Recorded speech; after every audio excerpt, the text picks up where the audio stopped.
Hey folks, it's Rob from Rob's Movie Collection, and it is November, and November is time for the Barnes & Noble Criterion sale, 50% off of the Criterion movie collection.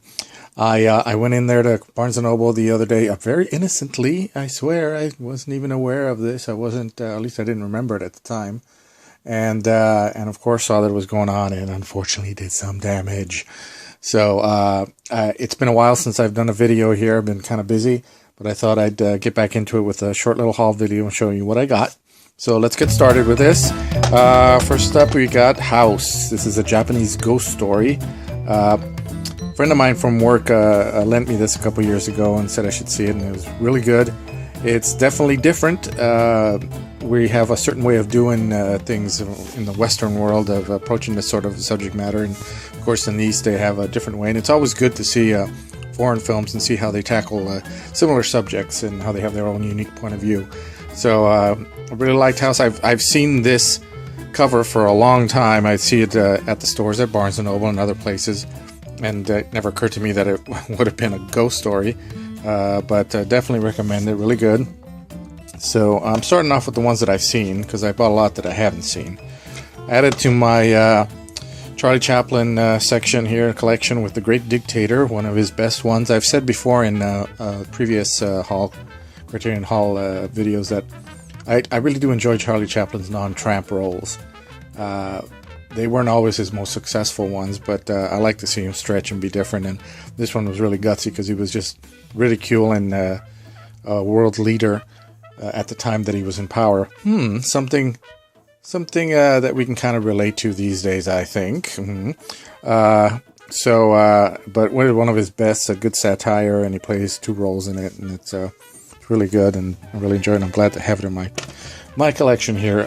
Next up is It Happened One Night with Claudette Colbert and Clark Gable.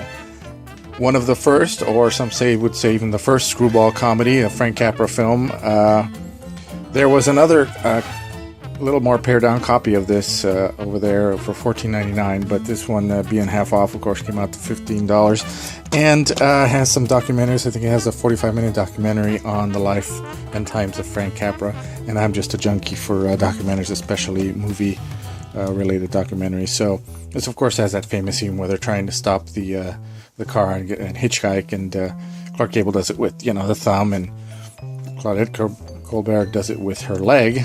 I'm not going to show you my leg, but it's a very famous scene, so really great. Now on to the ones that I haven't seen but I've always heard of. We have Paths of Glory, starring Kirk Douglas, directed by Stanley Kubrick. I've always heard that this is a great film. It's one of the first anti-war movies, or at least one of the strongest anti-war movies done back in the day.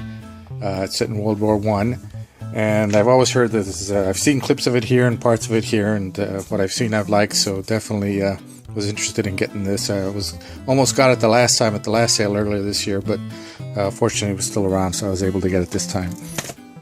Next up, we have The Man Who Knew Too Much. I want to add to my Hitchcock section, so I got that. At first, I thought it was the Doris Day, Jimmy Stewart version, but the cover sure didn't look like it. I found out later that Hitchcock actually remade this film into the Stewart Doris Day one, where she sings Que Sera Sera. But this is the original, so I was interested in seeing that. I've heard it's got a different tone, and also be very interested in seeing that. So I'm looking forward to that. Next up, I wanted to add to my Kurosawa collection. We got Kagemusha, one of his big ones, one of his best ones here. Again, haven't seen it, but look at that paper starting to come off already. But I've always heard of it, and I've seen parts of it and clips, and I've seen documentaries on his life, and they show clips of it. And of course, anything by Kurosawa is great. And this one, again, also has a documentary on the making of the film, and it's got interviews with George Lucas and other filmmakers and talking about it. So it's really great.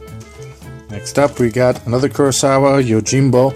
This is the one that was remade by Sergio Leone into the Clint Eastwood film, and then later into Last Man Standing as well. And, the lone samurai comes into town and plays both sides against each other. So, just another great one by Kurosawa. Next up, we've got A Touch of Zen. Never even heard of this one.